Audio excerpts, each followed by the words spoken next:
हरे कृष्णा। वैशाख मास को हिंदू धर्म में अत्यंत पवित्र और पुण्यदायी माना गया है। इस मास में भगवान विष्णु की उपासना विशेष फलदायी होती है। विशेष रूप से भगवान सत्यनारायण की पूजा और व्रत करने से मनुष्य के सभी दुख दूर होते हैं, घर में सुख समृद्धि आती है और जीवन में सकारात्मक परिवर्तन होते हैं। यह कथा केवल एक धार्मिक कहानी नहीं है, बल्कि है जीवन के गहरे सत्य और कर्मों के फल को समझाने वाली प्रेरणादायक गाथा है। प्राचीन समय की बात है। एक बार देवर्षि नारद लोक लोकांतर में भ्रमण करते हुए पृथ्वी लोक पर आए। उन्होंने देखा कि मनुष्य अनेक प्रकार के दुखों से घिरा हुआ है। कोई गरीबी से परेशान है, कोई रोग से, तो कोई मानसिक तनाव से। नारद जी यह सब देखकर अत्यंत दुखी हुए और वे तुरंत वैकुंठ लोक पहुंचे, जहां भगवान विष्णु विराजमान थे। नारद जी ने विनम्र होकर पूछा, हे प्रभु, पृथ्वी पर रहने वाले लोग इतने दुखी क्यों हैं? उन्हें इस दुख से मुक्ति कैसे मिल सकती है? भगवान विष्णु मुस्कुराए और बोले, हे नारद, यदि मनुष्य श्रद्धा और भक्ति से सत्यनारायण व्रत करता है और कथा सुनता है तो उसके सभी दुख समाप्त हो जाते हैं और जीवन में सुख शांति आती है। काशी नगरी में एक निर्धन ब्राह्मण रहता था। वह दिन रात भिक्षा मांगकर अपना जीवन यापन करता था।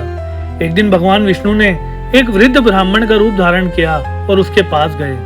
उन्होंने कहा, हे ब्राह्मण, यदि तुम सत्यनारायण व्रत करोगे तो तुम्हारे सारे कष्ट दूर हो जाएंगे। ब्राह्मण ने पूछा, इस व्रत को कैसे किया जाता है? तब भगवान ने पूरी विधि बताई। अगले दिन ब्राह्मण ने श्रद्धा से व्रत किया। धीरे धीरे उसका जीवन बदलने लगा। उसकी गरीबी दूर हो गई, घर में सुख समृद्धि आने लगी। एक दिन वह ब्राह्मण व्रत कर रहा था, तभी एक लक्कड़हारा वहां आया और उसने पूछा, आप यह पूजा क्यों कर रहे हैं? ब्राह्मण ने उसे सत्यनारायण व्रत की महिमा बताई। लक्कड़हारे ने भी निश्चय किया कि वह इस व्रत को करेगा। अगले दिन उसने लकड़ी बेचकर जो धन प्राप्त किया, उससे उसने व्रत किया। परिणाम स्वरूप उसका जीवन भी खुशियों से भर गया और उसकी आर्थिक स्थिति मजबूत हो गई। एक नगरी में एक धनी व्यापारी रहता था। उसकी कोई संतान नहीं थी। उसने भगवान से प्रार्थना की, हे प्रभु, यदि मुझे संतान प्राप्ति होगी तो मैं सत्यनारायण व्रत अवश्य करूंगा। कुछ समय बाद उसे एक सुंदर पुत्री हुई, लेकिन वह व्रत करना भूल गया। जब पुत्री बड़ी हुई और उसका विवाह हुआ, तब भी उसने वह व्रत नहीं किया। एक दिन व्यापारी और उसका दामाद व्यापार के लिए समुद्र यात्रा पार गए। वहां उन्हें राजा ने चोरी के झूठे आरोपों में बंदी बना लिया। उधर व्यापारी की पत्नी और पुत्री अत्यंत दुखी रहने लगी। एक दिन पुत्री को अपने पिता का वचन याद आया। उसने श्रद्धा से सत्यनारायण व्रत किया। उस व्रत के प्रभाव से व्यापारी और उसका दामाद मुक्त हो गए और सुरक्षित घर लौट आए।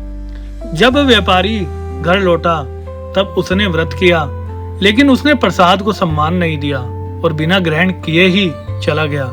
इसका परिणाम यह हुआ कि उसका सारा धन संपत्ति नष्ट हो गई और परिवार संकट में आ गया। तब उसे अपनी गलती का एहसास हुआ। उसने पुनः श्रद्धा से व्रत किया और भगवान से क्षमा मांगी। भगवान ने उसे क्षमा कर दिया और उसका जीवन फिर से खुशियों से भर गया। एक बार राजा तुंगध्वज जंगल में शिकार खेलने गए थे। वहां उन्होंने देखा कि कुछ लोग सत्यनारायण भगवान की पूजा कर रहे हैं, लेकिन राजा ने अहंकार में आकर उस पूजा को अनदेखा कर दिया और प्रसाद ग्रहण नहीं किया। इसके कारण उनका राज्य नष्ट हो गया, धन संपत्ति चली गई और वे दुखी हो गए। तब उन्हें अपनी गलती का एहसास हुआ।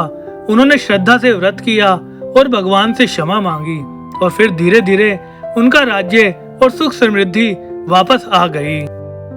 इस कथा से हमें कई महत्वपूर्ण बातें सीखने को मिलती हैं। भगवान के वचनों का पालन करना चाहिए। व्रत और पूजा श्रद्धा से करनी चाहिए। प्रसाद का अपमान नहीं करना चाहिए और अहंकार से दूर रहना चाहिए। इससे भगवान पर विश्वास रखने से जीवन बदल सकता है। वैशाख मास में इस व्रत को करने से विशेष फल मिलता है। यह मास स्वयं भगवान विष्णु को प्रिय है, इसलिए इस समय किया गया व्रत कई गुना अधिक फलदायी होता है। सत्यनारायण व्रत की पूजा विधि: प्रातः स्नान कर स्वच्छ वस्त्र धारण करें। भगवान सत्यनारायण की प्रतिमा या चित्र स्थापित करें। फल, फूल, पंचामृत और प्रसाद अर्पित करें। विधि पूर्वक कथा सुने या पढ़ें, आरती करें और प्रसाद वितरित करें। सत्यनारायण व्रत केवल एक पूजा नहीं, बल्कि यह जीवन जीने का एक मार्ग है। यह हमें सिखाता है कि सत्य, श्रद्धा और भक्ति के साथ जीवन जीने से हर कठिनाइयां दूर हो सकती हैं। वैशाख मास में इस व्रत को करने से विशेष पुण्य प्राप्त होता है और भगवान की कृपा सदैव बनी रहती है।